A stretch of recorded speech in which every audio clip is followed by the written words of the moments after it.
So, why angels invest? Who are the angels? Angels are quite often former entrepreneurs, like I am, or they have other people who have some knowledge, or networks, or a little bit of money to put it forward to the next generation, and use what they have learned to the benefit of the new company or new entrepreneurs. So they're mostly like entrepreneurs or some CEOs or specialists. They have a knowledge on some area, they have a network, they have a little bit of money.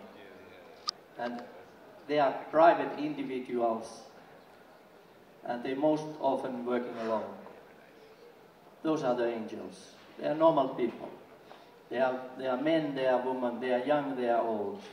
In every country there's angel investors. And where angels are needed, it's needed in the valley of death.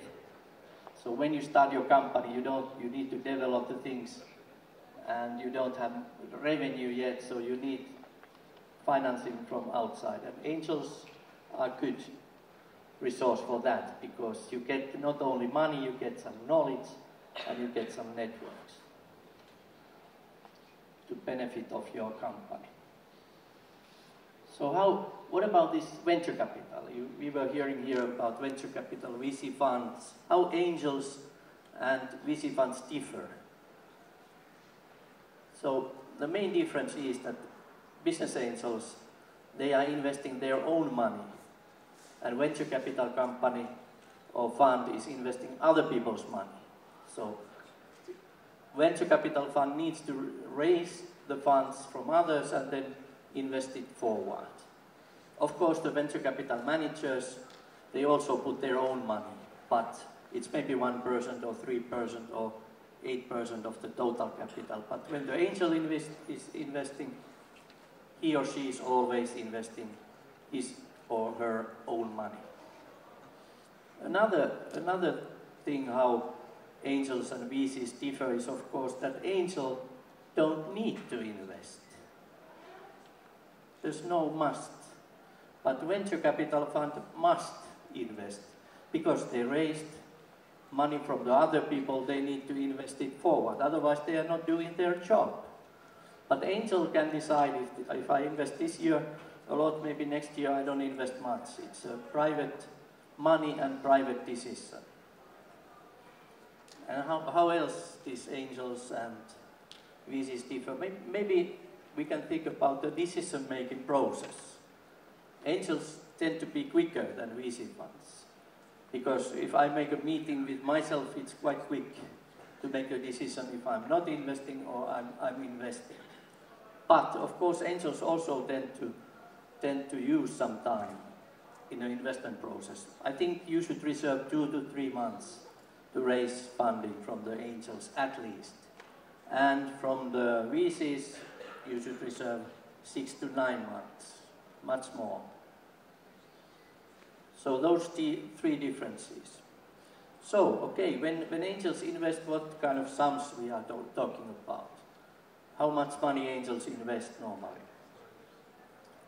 In one round to one company, one angel invests normally between 10,000 euro to 50,000 euro. And then the whole amount on the round in Europe, in average it's about 150,000 to 200,000. So always several angels participate around. We call them syndicates. So one angel puts typically 10,000 to 50,000, but then if it's a 150,000 round, maybe there's then 5 angels investing. Okay, why angels invest? Of course, we want to have the returns also. When we invest in, money goes away, but when the exit comes and we earn money, that's the payday for the entrepreneur and for the angel also. So, how to approach angel? If you have a startup, you want to have a financing, you want to have a more knowledge, you want to have some networks benefit to your company, how to approach angel. I think if you happen to know the angel, of course, direct contact and you get forward. If you don't know any angel, then one good way is to contact business angel network. If you have nearby, locally, countrywide, or in another country, you can approach angels through the business angel network. Nearly in every country, there is an angel community growing. Of course, if you're not successful like this, then you can, of course, ask your colleagues peer-to-peer. Ask from other entrepreneurs, do they know, and ask referrals through them. Also, if you happen to know one angel which is not fitting your need, you can ask referral from that angel to another angel. Because you really need to select the right angels for you, because the angel needs to be from your area. If somebody is asking investment from me, for example, to the medical things, I don't know anything about it. So that's why I'm not investing on that area, and because I cannot help the entrepreneur. So the angel should be from the area that he or she can really help you with your company. Then what about the mistakes? What entrepreneurs normally do, or not normally, but now and then do with the angels.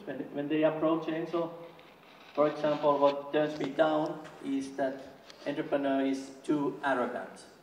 Of course, you must stand out and be confident, but not too arrogant that, okay, I only need your money, but I know what to do. So that's turned down. Or some smaller things, for example, that I don't have any competitor. If you don't have competitor, you don't have a market for your product. So these kind of things. Of course, also that if you spam too much, because for example, I'm getting 1,000 proposals in a year. If you spam too much, then I get irritated that why this is. Of course, you need to be quite high up in my inbox all the time, but not spam too much. And then of course, you should be sure that you contact right angels. You have made you studied what angel can help, and you can do due diligence on the angel. Investors are doing due diligence on you, but you can also do due diligence on the angel. So you can call to the other entrepreneurs where that angel has invested, and you can ask what real value this this angel is giving to you. So do the due diligence also. And of course, what angels are looking is the exit, return. And what kind of returns angels are normally looking for? We can say 5 to 10 times money back. So those are really, really good exits. I have made 3 exits from these 24 companies, and they all are between 6 to 8 times money back. So I already earned my whole investment sum back in these 3 exits. And I still have a very big portfolio. So exits, this is not philanthropy. Angels are looking returns. How then angel decides that you come to me and you pitch your very good idea, and so how maybe you want to know how angel decides if you go with you or not. Of course, every angel, because we are individuals, has different criteria. Somebody has something, somebody has something. But for example, if I tell you my criteria, what I look from the startup when I'm considering to invest or not. Let's take five criteria. First is the team. So founders and the other key persons. Is this the team, that kind of team that it can execute a growth company? Is it what kind of track record they have earlier? Can they really create a growth company? That's the most important thing in my criteria, the team, because it's actually investing to the people, not to the company. The company is the people. Second is the market. Of course, if it's not a very big market, then it can be a market which is in a very big growth. If you do something new, of course there's no market in the start. You start from the zero, it's a totally new thing.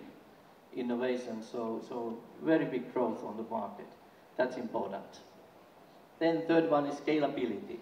Good examples from Finland, where I come from, Angry Birds, 2.5 billion downloads.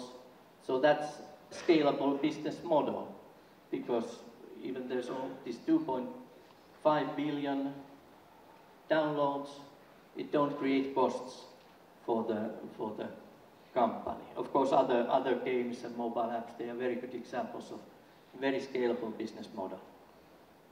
Then barrier to entry, number 4. I said team, market or market growth, and then scalable business model, and then the barrier to entry. So you should have something which is not, which other people can do overnight.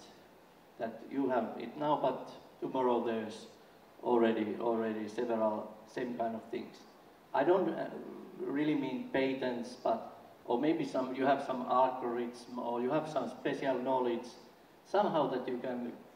Of course, there will always be competition, but you could protect a little bit your position, at least in the start, that you have time to go to the market. And then number 5, some path to the exit. Because angels are in the business of exits. We are not in the business of investing. Because when we invest, money goes out, but when the exit comes, money comes in. So there must be already seen that there is a possibility to do the exit or IPO, somehow to get the returns to the investor. If you take an investor, you need to create value that investor gets the returns. So these 5 criteria, the team, which was most important, market growth, scalable business model, barrier to entry, and path to exit. Summarizing, there are angels everywhere. Not everybody is calling them business angels, but there are investors everywhere. Try to find your angel which can help your company, also in otherwise, not only money, but giving the knowledge, giving mentoring, giving coaching, giving the networks to benefit of you. Find that kind of angel or angels which can help you to grow your business. We are in the business of exits. When you take the investor, same time you sort of promise that you will give returns. You try to give returns to the investor. So be prepared that you need to prepare later on for the exit or IPO or something like that. And also the time period I would like to raise in the end, because normally people ask, is it how many years angels are? Is it like you said here that it's trading? Is it like trading that I buy today and sell tomorrow? No, that's stock market thing. Angels think that they are with you 3 to 5 years, and then they want to have an exit. But in practice, we have been making studies on this in IBAN and Kaufman Foundation. In practice, exit time is 9 to 10 years. So it's a really, really long relationship between the angels and the entrepreneur. I think it's a longer than average marriage.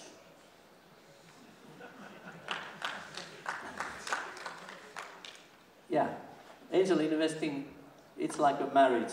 We go married, but we already plan the divorce. The divorce is the exit. So it's a marriage with a planned divorce. Thank you. I'm happy to answer your questions. Thank you very much,